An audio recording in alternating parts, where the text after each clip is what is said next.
Walang yung bata yun. Eh, hindi naman sa Cavite to eh.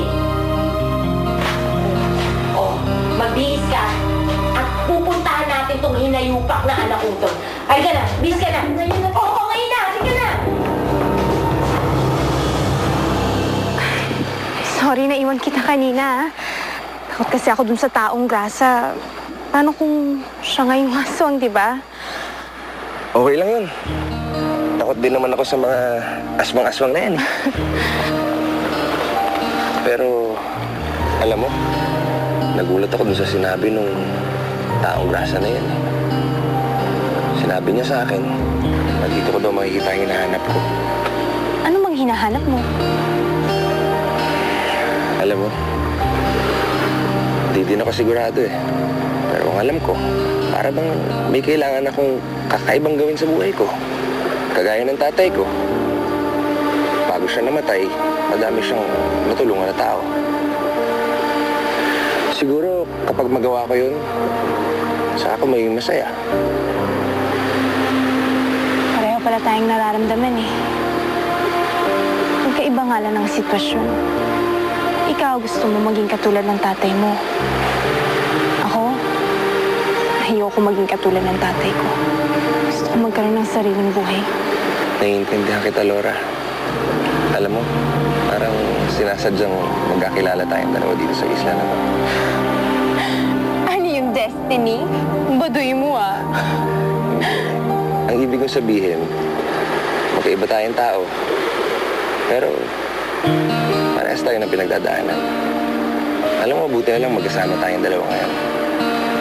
Malay mo, sabay natin mahanap ang magpapasaya sa atin.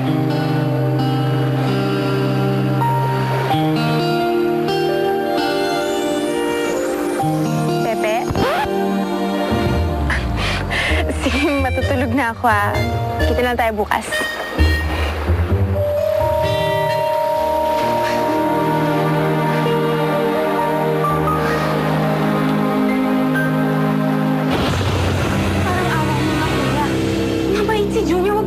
Sa piyesta yung grupo niya. Nagbibigyan lang kita, Laura. Kahit kailan na hindi kita pinilit na sumali sa piyesta.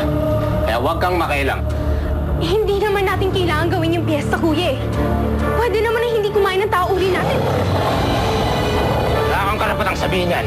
Dahil hindi ka maganap na aswang. Mabubuhay ang lahi natin sa laman ng baboy at baka. Pero ang aswang ay ginawa para kumain ng tao. Sila lang ang tunay na pagkain natin. Ang laman nila ang tanging papawi sa gutom na nararamdaman ng lahat ng kagaya natin. Tama na, Lucio. Itiwan mo ang kapatid mo.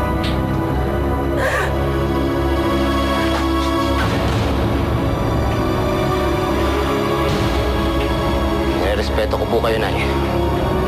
Pero pagsabihan nyo ang anak nyo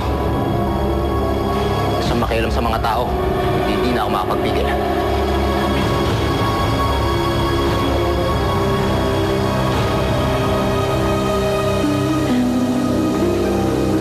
Bakit ganun, Nay? Ayaw tumigil ni Kuya sa pagkain ng mga tao kagaya niyo. Ano mo lang nasasaktan? Mahirap na sakripisyo ang hindi pagkain ng tao, anak. Hindi lahat ng kauri natin kayang gawin yun.